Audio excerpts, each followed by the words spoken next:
Hi, Jody Hardesty with Empowered Heart Connections. There's been many changes in the last few years about how people are perceiving their worlds and their amount of fear that has really increased since the pandemic and all of the fearful things that were happening during that time. What I've noticed is that it's created a really severe division between different groups of people, and it's also making people rely more on social media for human interaction, for information, for ways in order to reiterate their own confirmation bias, as we've talked about in other videos. And it's keeping people from really growing and learning in a way that was more possible pre-pandemic era. And I'm hoping that by sharing this information that it will help you all also continue to grow and learn and expand your own horizons, as none of us have reached the level of perfection. Myself included, I keep relearning that every day, every time I make mistakes. Like, oh yeah, still learning. But it can be really helpful to not isolate yourself so much that you are ruling out potential opportunities for growth, for change, for enlightenment, for insight. And particularly when you are looking to find a compatible partner, it's important to find somebody who could help you stretch and grow as well. Many people are looking for the exact person to fit into the box of their world, and usually these relationships fizzle out because whenever you find somebody who's your exact match, who thinks the exact same way that you do and believes only the way that you do, it gets a little boring after a while, believe it or not. So not that you want a complete opposite, as I've talked about before, but it's okay to push yourself outside of your comfort zone a bit and ask people questions, explore other areas of your life that maybe you have kind of ruled out, other people being helpful or having any insight or information that they can offer you. It's so important to make sure that we're expanding and growing, and again, remembering that it is our ability to grow, learn, and make changes in our lives that makes us the more compatible partner. And the more we're able to do that individually, the more likely we are able to expand, learn, grow, and work through challenges in a relationship with a partner.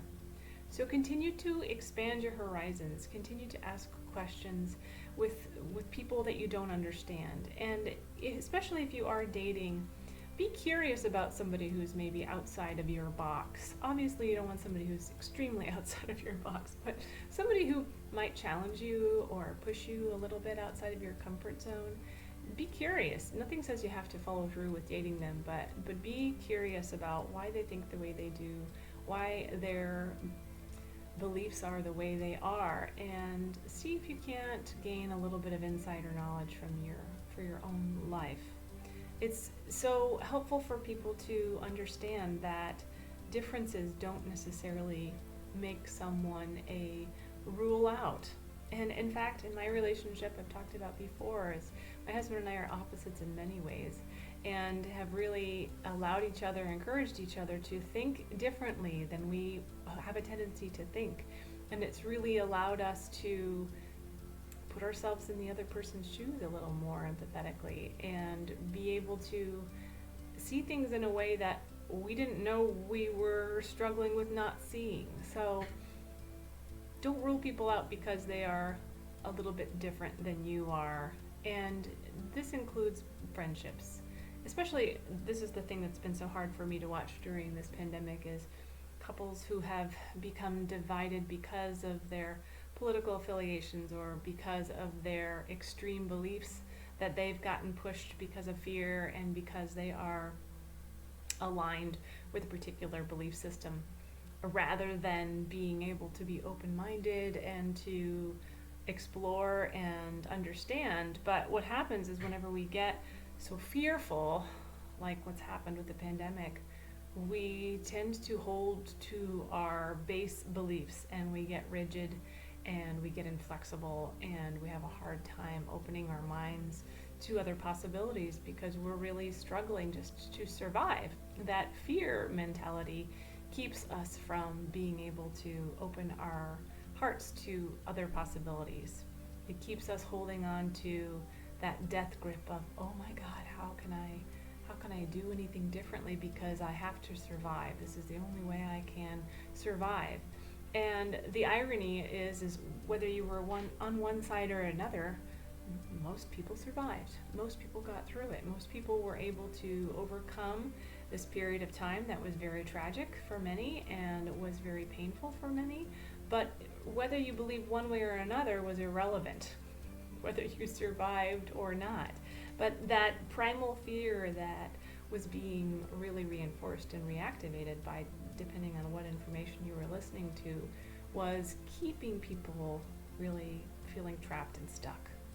And it's time to break out of that mold now that we're outside of that fear-inducing experience that we were all in, that we can open our minds to other opportunities, other perspectives, other ways of thinking that will help us to expand and be more open-minded.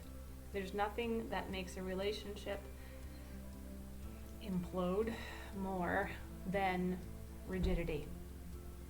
Especially if it's that fear belief that's keeping us stuck. If we're fearful, as I mentioned in the other videos, if we're fearful that they're going to cheat, or we're fearful that we're not enough, or we're fearful that they want someone else, or whatever that fear is, if we're continuing to project that into our lives, that can really make it complicated for a relationship to really heal and thrive.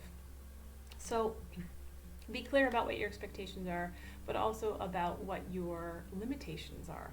Where is your belief system keeping you stuck, and where can you expand your horizons?